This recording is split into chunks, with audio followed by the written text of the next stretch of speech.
Alcoholism is a disease. Let's start there. In case you haven't heard or you don't know, alcoholism is a disease, and it's not necessarily the fault of the alcoholic, though they certainly have responsibility for their own actions and their own behaviors. As the disease progresses, they are more and more at the mercy of their addiction. How does that work? Welcome to Rich in Relationship, and today we're going to talk about having an alcoholic spouse and how to leave them, and also how to protect your children from them in the process. So let's start with, what is an alcoholic parent? What's the risk of being married to an alcoholic? Alcoholism is a disease.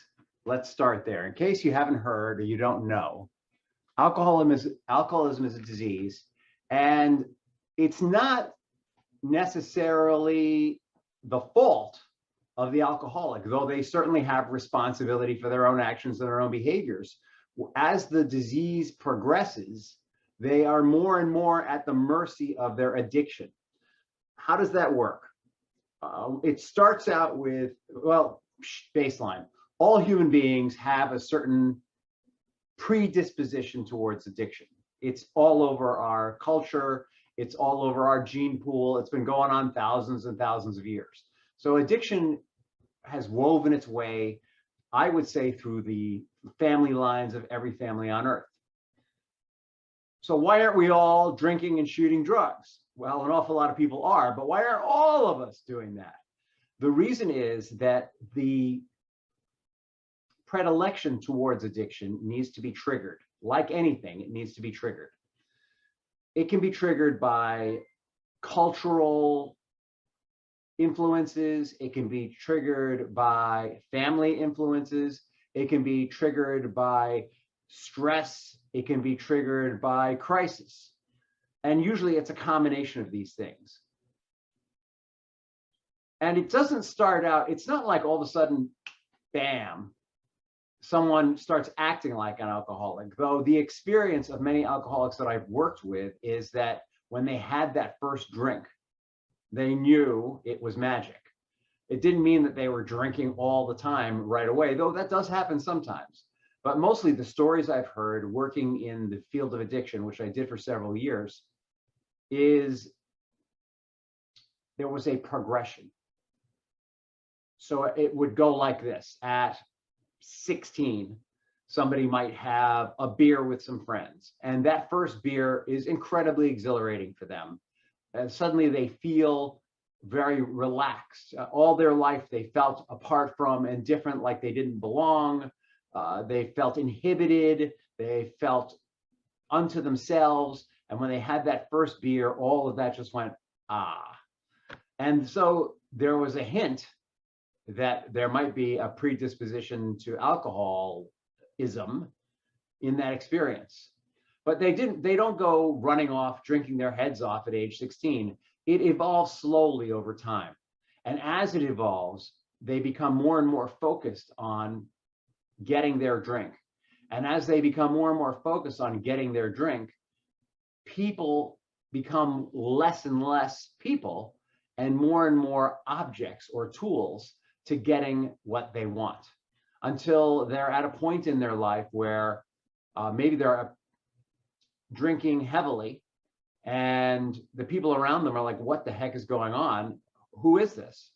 And typically the way this goes is they'll start with binge drinking very intensely, and there'll be big gaps. So if, let's say they had their first drink at 16, by the time they're 18, they've gone to some parties and really hit it hard.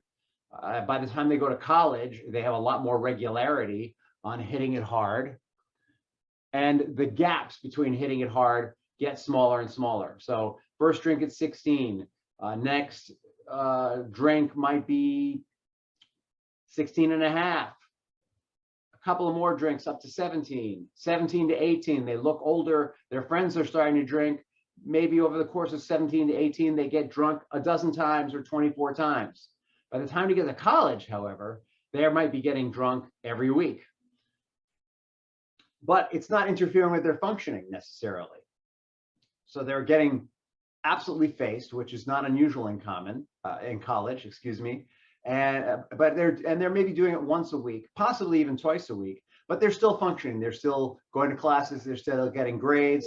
They're interacting with their fellow students as people. They might be meeting their future wives in this environment or future husbands in this environment. And then as they move on in life, those periods get closer and closer. Or maybe what happens is when they start working, they find out that getting drunk hard twice a week isn't going to work. So they try and control it. And then the pressure, the emotional pressure builds up. And because that drinking hard releases a lot of emotional pressure. And then they're off to the races for like a week. So instead of drinking hard a couple of times a week, they're not drinking for a few weeks, and then they can't stop drinking for a week because there's so much to relieve it. Think of it as like a volcano, the emotions building up and up and up. And when they hit that phase, they really don't think that much about their children. They really don't think about their wives. They don't think that much about their boss. They just think about what are the pieces that we need to have in place to drink, keep drinking. And you would think, right? You would think that they would notice the progression. Oh my God, what's going on here? You would think that. But the other part of the disease is they have an internal dialogue. And the internal dialogue is saying, it's okay, I can handle it. I've gotten through this before. I can get through this again. This is different this time. Or maybe the internal dialogue is, that first drink is not a problem, so I'm just going to have one. And then they think, all right, I'll just have one more. All right, I'll just have one more. And then, by the third or the fourth drink, they're off to the races, and there is no more trying to control it. Somehow the denial works in this way. The alcoholic believes that this time it will be different, even though historically it never has been. All right, so now you understand the alcoholic. How does somebody marry someone like this? Let me tell you the story of my friend Mindy. We're going to talk about Mindy and Mark. Mindy met Mark in college. They went to an expensive college, one of those $50,000 a year colleges. Back then, $50,000 a year. Now, actually, no, back then it was probably more like $15,000 or $20,000 a year, $25,000 a year. Now it's like $70,000 or $80,000 a year, maybe even $100,000, depending on the college. College has gotten very expensive. Mindy and Mark met and fell in love.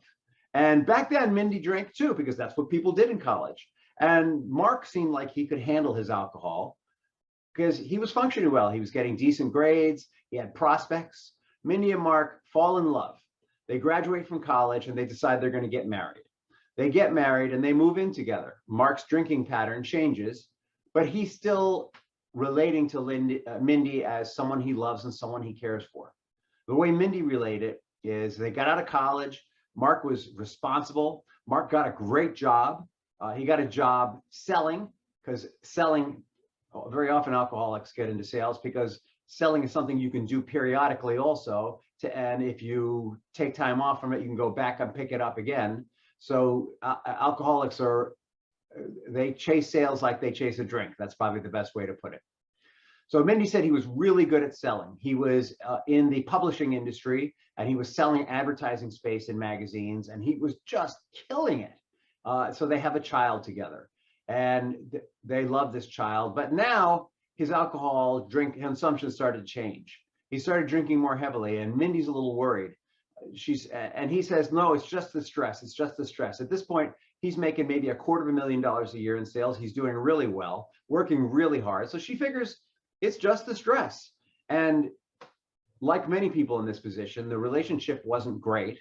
She's worried about his well-being, but she's decided she's got a form of denial going on. She wants it all to work out. She wants to believe the best about him. And that's not unusual for people who are in relationships with alcoholics. They have a certain level of denial going on themselves. So Mindy tells herself, you know what? Let's have another baby. Maybe that'll fix it. Because when they had the first child, Mark had really been there for him. So they have a second child, a girl. And Mark doesn't even make it to the hospital this time. Like, Mindy gets to the hospital on her own. Mark doesn't show up until after the baby is born. And his excuse is he had to close a big sale and he was really sorry and that he was separated from his phone. Mindy is devastated. And now she knows something's really wrong. But Mark apologizes. Oh, please forgive me. I love you so much. Oh, baby, it's going to be different this time. I promise you. And Mindy's got 2 kids, and Mark's been supporting them, and he's been making good money. And so she crosses her fingers and she hopes. And we all know what happens next. Mark loses his job. He gets another job in publishing, but what's happened is the publishing industry's taken a dive.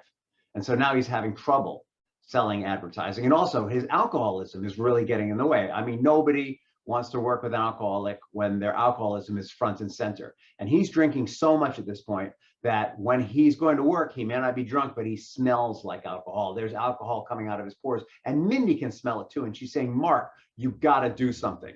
Mark, you've got to do something. And his sales are going down, and he gets fired again. So now their kids are 8 and 6, and he's been fired, and they have no money. And Mindy says, Mark, I'm going to leave if you don't do something about this. So Mark goes to rehab, and his job pays for it because he was not a bad salesman. It's just a tough industry. He comes out of rehab. He goes to a 12-step program. Mindy's like, yes, everything is going to be good.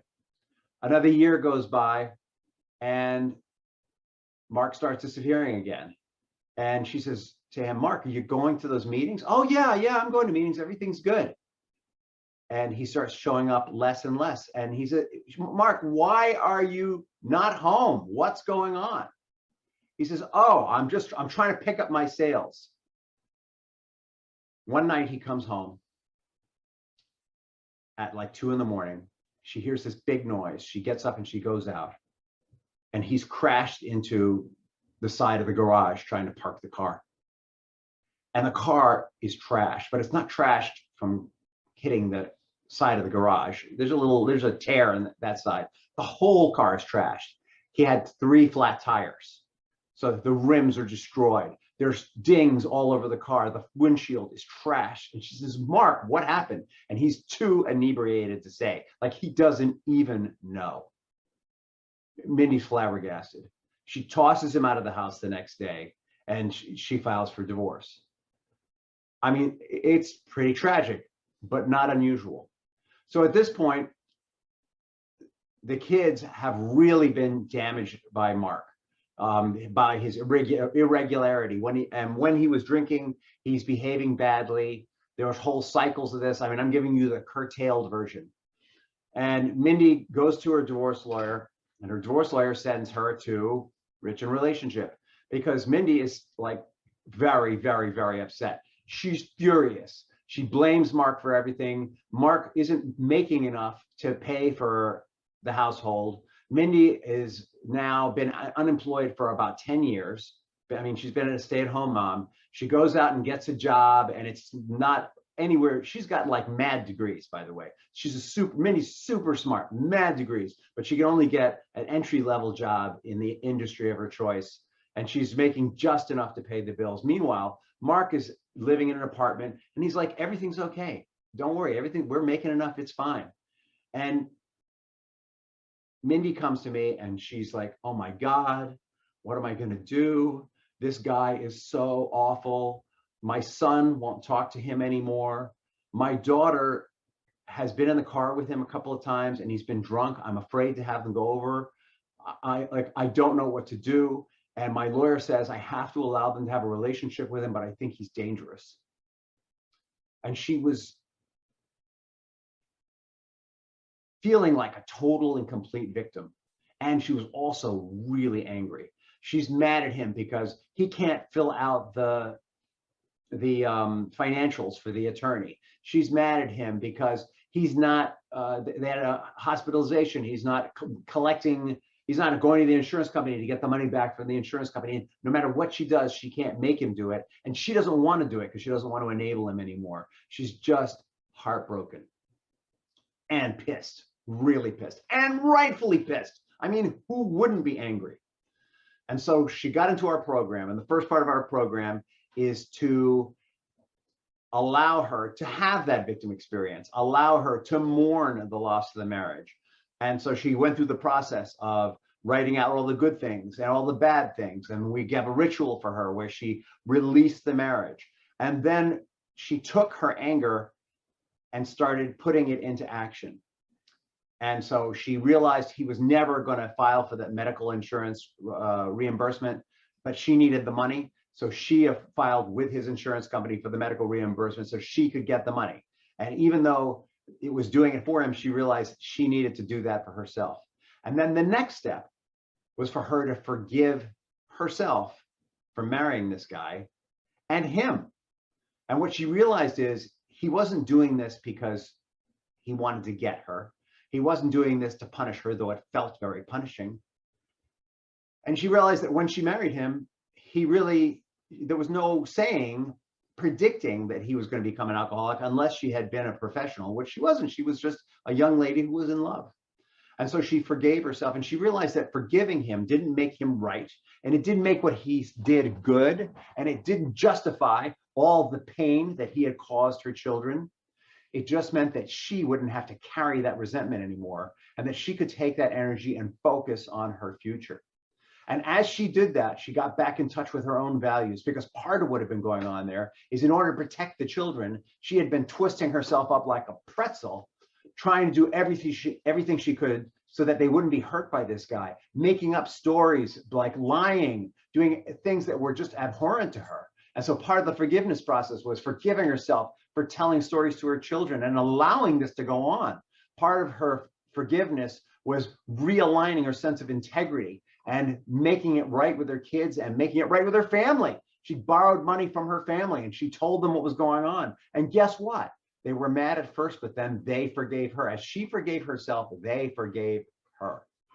And then she got her win-win mindset on. And this is really the key. When you're dealing with a toxic personality, particularly an alcoholic, you need to figure out what's going to be a win for you and what's going to be a win for them. And with the alcoholic, that's pretty easy. The win for them generally is that they keep drinking. And you can't stop them. You can't fix them. There's nothing you can do for them except stop enabling them, number one. And number two, to make sure that when they have access to your children, it's limited and that the damage they can do is minimal. So the next thing she did is she started talking to her daughter, because her son refused to have contact with Mark. And she talked to her daughter about, all right, when you're with someone who's drinking, this is what you need to do. And if you're with your daddy and you feel unsure, this is what you need to do. And then the next thing she did was she set it up so that as much as possible, he would only see his daughter when he was in her presence. And her daughter was on board with this, because she was honestly terrified at this point of what was going to happen with her father. She was scared for her father. She was scared of what he was doing. She was scared of what was going to happen. I've got a dog assaulting me here. She was, maybe he's sensing the anxiety, right? There was a lot of anxiety. Her daughter was very anxious. And in the end, with her children, she worked out a plan for how they could interact with their father until he gets sober in a way that felt safe. And that was really very minimal, it turns out, because he was drinking an awful lot at this point. And she also, in her plan, figured out where she was not going to enable him. In her plan, she figured out how she was going to stand for herself and her children and never compromise her core values again. And that is really the heart of recovering from a toxic relationship. When we're in a relationship with someone who's toxic, we start to lose our sense of self. We get absorbed into them and their problem in their world. And the only way we can recover is to get some space and rediscover who we are. And when we rediscover who we are, we need to help our children first be safe from that person without finger pointing, if at all possible. In the case of an alcoholic, there's not much you can do. They knew he was an alcoholic. It was too late. The cat was out of the bag. But if the toxic person has some other trait that isn't as obvious, it might be something different. And we're going to do, next week, we're going to talk about divorcing a narcissist and what that's about, and how you'll see the difference. You know, when you're dealing with an alcoholic and the cat's out of the bag and everyone knows he's drinking, The best thing to do is for everyone, including the children, to recognize that he's an alcoholic. And what she did really well with the children is she told them that he had a disease. She said, it's not that your dad is a bad man. The man that I married was loving and caring and a good supporter of his family. The man that I married thought about other people. The man that I married would never drive drunk, much less with you in the car. That's not the man that I married. That man has a disease. And until he gets a cure for his disease, you need to be very careful. And when she explained it that way, she no longer made him a bad guy. She made the behavior negative. When she explained it that way, they understood that the daddy that they knew and loved was still in there somewhere. And that's so important for a child. The second that they think that one of their parents is defective or broken, then their inside of themselves, their model of themselves, in some way feels defective and broken. When you're the product of something that's defective and broken, you naturally feel like you're defective and broken. Whew, all right, that was a lot. The story of Mindy and Mark. Of course, that's not their real names. I don't reveal my clients' real names. And if I'm completely honest, I may have mixed a couple of clients together in there, but the principles hold true. And these stories, the experiences I gave you, these are real life experiences. And even worse, they're happening to hundreds of thousands of people. I mean, I can't tell you. And if you are married to someone like Mark and you want some help, please, please reach out to me. You know, my personal mission is to help families become more functional. And so I have a complimentary discovery call with anyone who wants to talk to me about their family situation. And out of that discovery call, they always get next steps. The next steps might be go to Al-Anon, or the next steps might be, you know, you really need a different kind of help than I can offer. Or the next steps they might decide is there's work that we can do together. But that call is not a sales call. It's me showing up for you. So you can connect with my calendar by going to bit.ly/end the fight. All one word, ENDTHEFIGHT. bit.ly/end the fight.